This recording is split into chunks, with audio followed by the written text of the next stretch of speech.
Now back to Inside Real Estate. Here's Mike the Realtor. Hey folks, we are back. It's Inside Real Estate with Mike Kruizinga. Website InsideRealEstateRadio.com, InsideRealEstateRadio.com. We're here with Jared Benson of Perma Pier Foundation Repair of Texas. You know, look folks, foundation repair is just a permanent part of what we have to deal with here in the DFW Metroplex as homeowners. And so, you know, we're always talking to Jared about tips and tricks of, you know, what to do to avoid it, but if you need it, how to deal with it. And today we're going to be talking about plumbing as it relates to foundation repair. And so, you know, Jared, how are we doing? I'm doing great, Mike. Good morning. Thanks for having me back again. I always enjoy being here. Yeah, absolutely. I always enjoy learning and getting schooled by Mr. Jared here. So let's talk how plumbing relates to it. Yeah, plumbing. So when people have foundation repair performed, it's a big ticket item. It really is. You know, an average repair is going to be a couple of grand at least. There are bigger ones. There are smaller ones. Sure. But what a lot of people fail to think about and fail to realize is that when the foundation repairs have been done and the crew leaves the house, that's not when your problems always stop. We always like it when, you know, that's all the customer has to deal with and there's nothing after the fact. You know, they have a past plumbing test, but that's not always the case. So we're talking about plumbing, and I said a past plumbing test.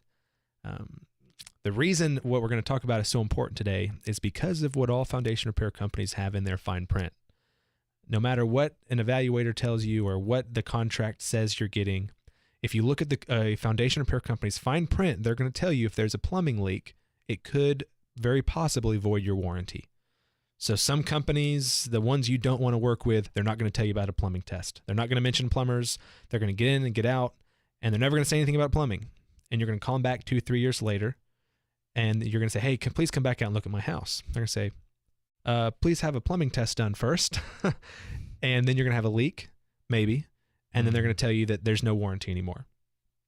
Most companies that, you know, Mike, that you have heard of, that you've seen around, people who work in the real estate arena, they're not going to do that. They are going to make sure their clients have a plumbing test performed or know that they should have a plumbing test performed. Right.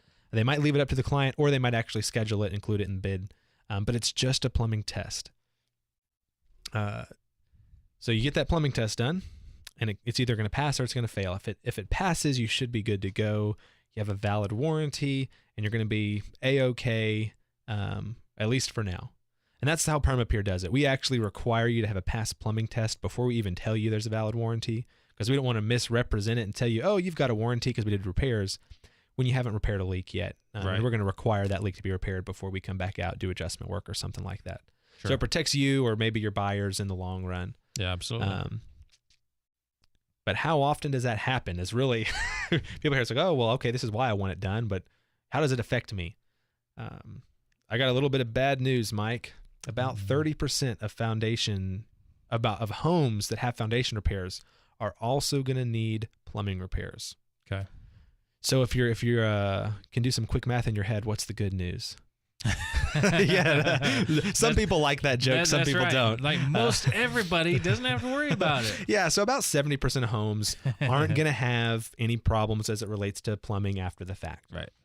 And the next question that a lot of realtors like to ask when, you know, they're going to have to recommend a plumbing company to come out and do work, or a foundation repair company, whichever comes first, is how often does foundation repairs cause the plumbing?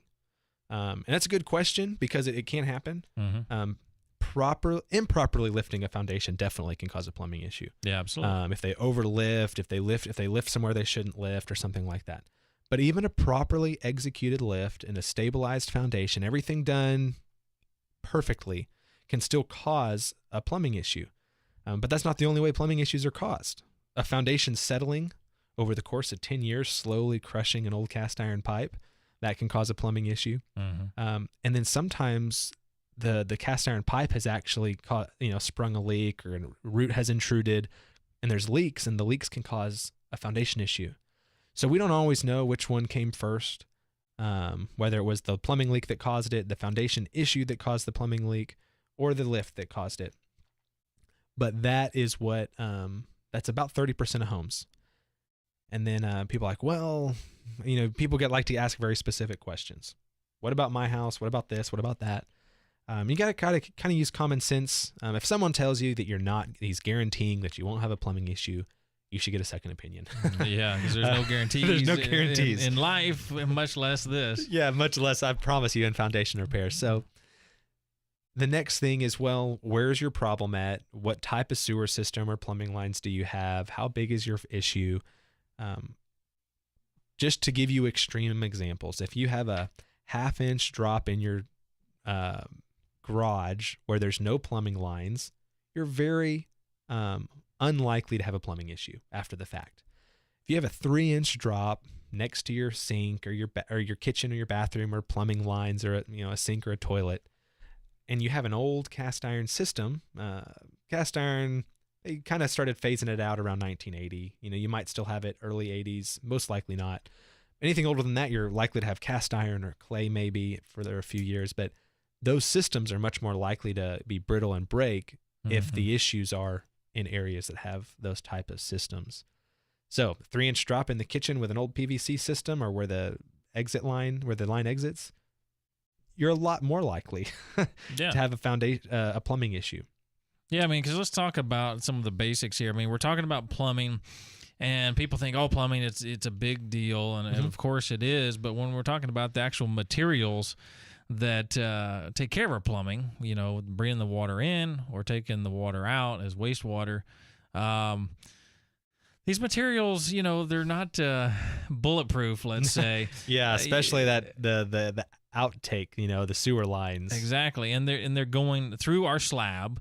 We're talking about most of these homes are going to be on a slab, so they're going through the slab. So they're already under a bit of pressure anyway as they're going through the slab, connecting underground, and so they're under pressure anyway. And then you take the natural shifting that we have around our foundation to begin with. That's right. Which is every, summer and winter, there's extreme temperatures.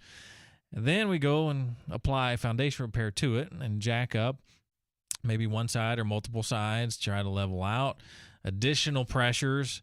So it's kind of obvious, looking at it in one aspect, you'd almost expect for something exactly to cause the plumbing to go ahead and deteriorate. It's already deteriorated over time anyway. You'd almost expect a plumbing leak, to be honest.